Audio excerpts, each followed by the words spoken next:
We're going to turn now to that highly anticipated meeting between Mayor-elect Zoran Mamdani and President Trump at the White House tomorrow. The Oval Office sit-down follows months of ugly attacks against one another. Now, the two, of course, are on opposite sides of the political spectrum, but Mamdani says he is ready to work with the Trump administration, particularly on his signature campaign issue, affordability. Eyewitness News reporter Lauren Glassberg is live in Lower Manhattan with a preview. Lauren.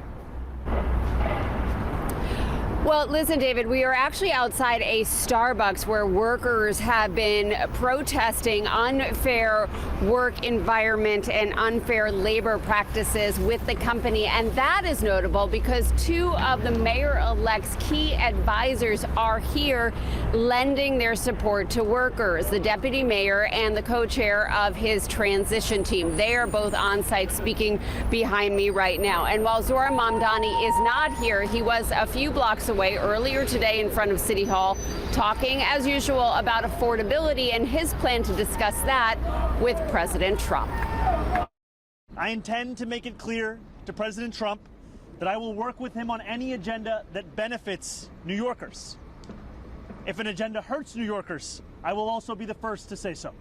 Mayor-elect Zoran Mamdani will gain the keys to City Hall in 6 weeks, but tomorrow he'll be at the White House for a meeting in the Oval Office with President Donald Trump. Each has mocked each other, even taunted the other. Mamdani has called Trump authoritarian. Trump's called Mamdani a communist and endorsed Andrew Cuomo for mayor.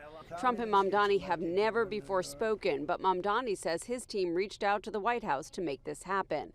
Last night, the president posted to social media about tomorrow's meeting, calling Mamdani again a communist mayor. Today, his press secretary repeated that. It speaks volumes that tomorrow we have a communist coming to the White House because that's who the Democrat Party elected as the mayor of the largest city in the country. I think it's very telling, but I also think it speaks to the fact that President Trump is willing to meet with anyone and talk to anyone and to try to do what's right on behalf of the American people. Mamdani says making life more affordable is the messaging that both he and Trump got elected on. We ran a campaign focused on the same thing, cost of living.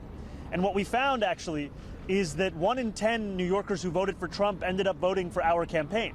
And they did so because they're looking for leaders to actually deliver on the cost of living crisis. Perhaps that commonality can help the men forge a connection who otherwise seem deeply divided. I have many disagreements with the president, and I believe that we should be relentless and pursue all avenues and all meetings that could make our city affordable for every single New Yorker.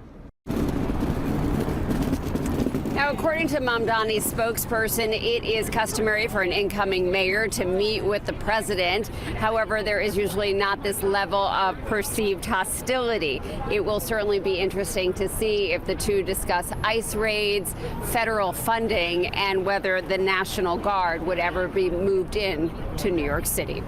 Live in the Financial District, Lauren Glassberg, Channel 7 Eyewitness News.